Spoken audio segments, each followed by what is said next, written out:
I want to carry you a bit through what Syngenta's been working on since 2001. I told Dave I had about 47 slides. So I guess what I'm going to ask back to the audience, are you guys ready to hear 47 slides? I'm joking, right? But I could. We could talk a long time about this. We've done a lot of work. We focused a lot of R&D towards this. We've looked at different solutions. We've got a lot to say, and certainly I appreciate all of us getting up here with a strong voice to help manage this crisis situation. I want to thank Gary and Danny for coming out. Certainly it's always good to hear what's happening on the farm in real-world situations where we're using all of our products, and help us understand how they're performing and maybe things that we need to change and look at to make them successful. Because at the end of the day, grower ROI is what keeps us going. It's what's feeding the world, and it's certainly going to be an issue as we move over the next 20 to 30 years in how we do that. My name again is Patrick Ewan. I'm Southern Marketing Manager based here out of Memphis for Southern Crops. I've also let Doug Anderson and Corey Davis raise their hand in the back.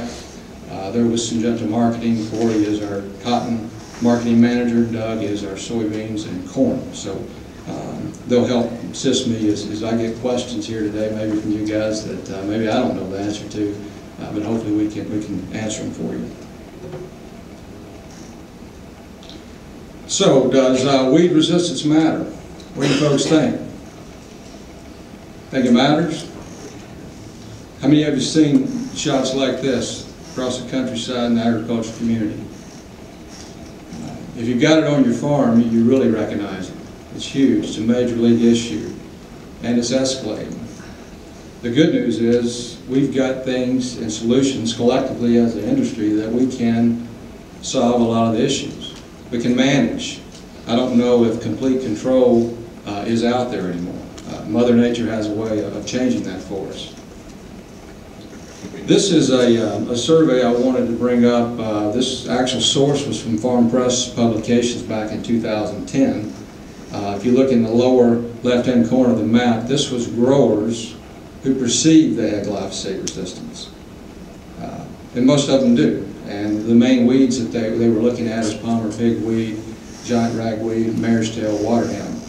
It's an escalating problem. This is for the major weeds across this map. It's growing. Certainly if you're here in the Mid-South or the Southeast, the palmer pigweed definitely takes the lead position in terms of how we're controlling them. If you look across this map, a lot of the cost due to glyphosate resistance is substantial. Just yield losses alone are rated about 5.5%. You look at today's commodity prices and some of the high-yielding varieties and hybrids that we're growing, it's substantial. So looking at this and taking a back seat to say if we get at this another way and managing these costs through the efforts of what we're doing and Monsanto's doing and the co-partners, you can really get a hold of this. And I hear Danny and Gary talking about escalating costs. It's just not on herbicides and seeds and traits, it's equipment. You're seeing it in the grocery stores. Everywhere you go, costs are escalating. But it's very important we focus on yields, because that's what's going to drive the ROI. So select the right varieties, the right technology. We've got your weed control solutions. Collectively as a group, I think I've heard Dave and Frank and Bob and Dave talk about best management practices. But I think we're all on the same page. It's industry-wide. There may be some slight variations in different areas that we want to plug practices into, but consistently we're all on the same page. And that's a good thing for our industry. So from Syngenta, we certainly come out and promote fall burn down, or certainly early spring burn down with the residual component. Also, we think using effective seed treatments is very important. You've got a healthy plant, you get the seedling up, it's off to a uniform stand. That's very important. And you've heard all of us say this, and I will continue to carry the message home: start clean. Start clean. It's absolutely essential we start clean. And that comes by using effective herbicides, effective programs. We certainly recommend applying pre-residuals plus a burn down. You talk with growers and you get out and you understand their practices, a lot of them anticipate that they don't need a burn down and planting. Just like, I think it was Frank, you showed the nickel with the pigweeds there. Those are out there. I can assure you, in most cases, most fields need a burn down and planting. Whether it's going in front of the planter or behind the planter, that application pays dividends because weeds still come up within the row. Or maybe where the furrow's cut and the seeds drop. We have to control those plants that are there. Also, early post-residual followed by a second residual prior to residual 1 breaking down. So it's all about timing. And then we've got Mother Nature to deal with.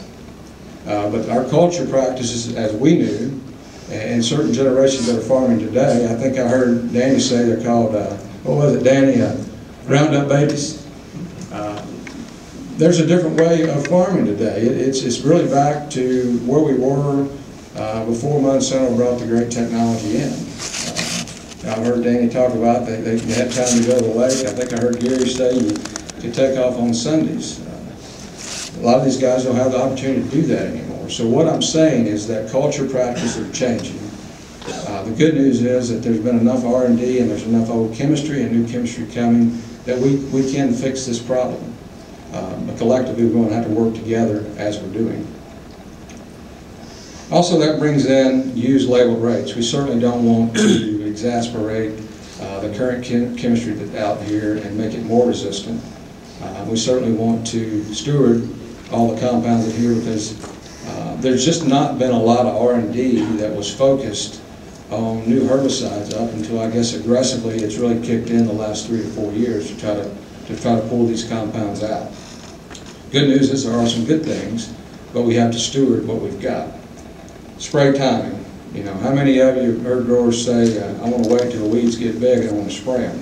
What we call trophy weeds. Those days are over. We've got to get in front of them, and you've heard that message here this morning. I heard Gary and Danny talk about crop rotation, absolutely essential. So rotate crops year on year in the same field. Just all of these things together collectively will help you manage these weeds. Encourage your neighbor, manage their weeds. I think I heard that come out of the presentations this morning. Also the highway department. There's pigweed everywhere. I actually had a pigweed come up my flower bed at my home, and I was trying to wonder how that got there. So it's an issue, so we've got to encourage, we've got to educate, we've got to get the best programs out there, and we can fight this epidemic. Lastly, you'll hear us talk about escape weeds. You've heard about the 915 Vermoxin hood sprayer. These are all very important. We've got to reduce the buildup of the weed seed bank in the field before we harvest. I wanted to throw this picture in here because this picture came to Syngenta unsolicited. This came out of Clinton, North Carolina. A grower said he was applying Reflex and he got rained out. The good news is it got activated. The bad news is he never got back in the other side of the field. We can't afford these things to happen. But what I want to show this is this shows the value of what residuals can bring. A little bit about Syngenta. If you look at this picture here on the left, that's very real. You know, it could be somebody that's using residuals that didn't get their timing right, or it could be some of the statistics that Dave showed that folks that just haven't gone there yet. But you're seeing a lot more chopping crews out there. Or you can look at resistant fighter technology. I'll put this up here and I'll talk to it more on the next slide. We've got a site that's tailored towards not just looking at our chemistry, but looking at the industry chemistry and putting together the best solution for the farm. Looking at residual activity products, alternate modes of action, and you've heard overlapping residuals. Our family of products that we have here is something that we looked at back starting in 2001 to say resistance is real, it is coming. We probably misgauged that it would escalate to the level it did as quickly as it did. But certainly we were trying to get our chemistry in line to say, you know, what are the best products? How can we make the products more effective? How can we make them more convenient? And we've done that through our Formesvin family of products with straight goods around Reflex and FlexStar, Also our mixture goods with prefix, which is S-metolachlor, which is a dual anthomycin-based product like Reflex, and also FlexStar GT. We've also looked at our grass and broadleaf products around dual sequence, Boundary, which is a dual metribuzin type product, and again prefix. If you look at these products across the industry and the uptake that they're going out on farms to manage resistance, they've been growing every year. And certainly we've got some good cotton lay-by products with Suprin, Invoke, and you've heard Caparol, which is the active ingredient of Chromatrine, mentioned.